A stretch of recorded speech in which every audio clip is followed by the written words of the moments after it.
మోదీ లక్ష్యం అయితే రేవంత్ రెడ్డి గారు మీకు సహకరిస్తాడు, మీతో కలిసి ఉంటాడు. కానీ తెలంగాణ సమాజం ఎటు పోతేంది, తెలంగాణ ప్రజల మధ్యన కొట్లాటలు ఏమైతేంది, తెలంగాణలో మళ్ళీ పూర్వపు కాలపు కొట్లాటలు కొనసాగితే నాకేంటి, నాకు మాత్రం అధికారం కావాలి అని.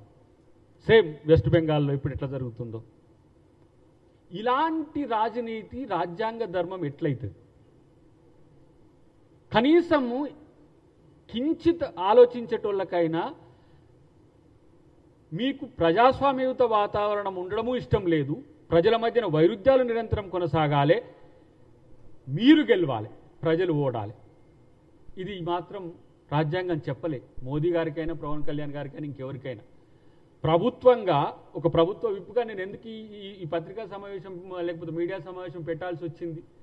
మీరేమంటారు? నేరుగా నాకు తెలంగాణలో మీటింగ్ పెట్టుకునే అవకాశం లేదా అంటున్నారు.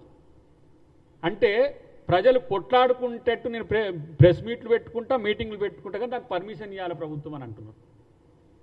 ఇంత విధ్వంసకరమైన ఆలోచనలు మానుకోండి. మీకు తెలిస్తే అర్థం చేసుకోండి. ప్రభుత్వం తరపున ఒక ఉప ముఖ్యమంత్రిగా మీకు మేమిస్తున్న గౌరవంతో కూడిన ఇది సమాధానం.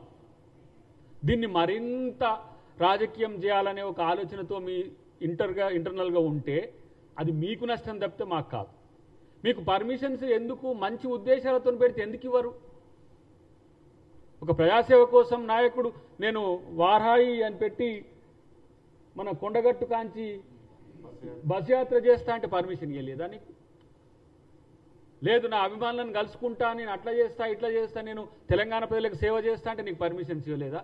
కానీ తెలంగాణ ప్రజలు కొట్టుకొని చావండి, నేను మీటింగ్ పెట్టుకుంటా అంటే మీటింగ్కు పర్మిషన్ ఇస్తే ఇది ప్రభుత్వమా ఏంటి? ఇంతకు నీ సమావేశపు లక్ష్యం ఎవరి కోసం, ఎందుకోసం? దీన్నైనా తెలుసుకుంటే నీకే మంచిదని చెప్పి నేను మీ ద్వారా తెలియజేస్తున్నా. మిత్రులారా, ఇక్కడ తెలంగాణ ప్రజలు కొంత సెంటిమెంటల్గా ఎక్కువ ఉంటారు. వాళ్ళ త్యాగం, వాళ్ళ పట్టుదల, వాళ్ళ ధైర్యం ఈ తెలంగాణ ప్రాంతం కోసం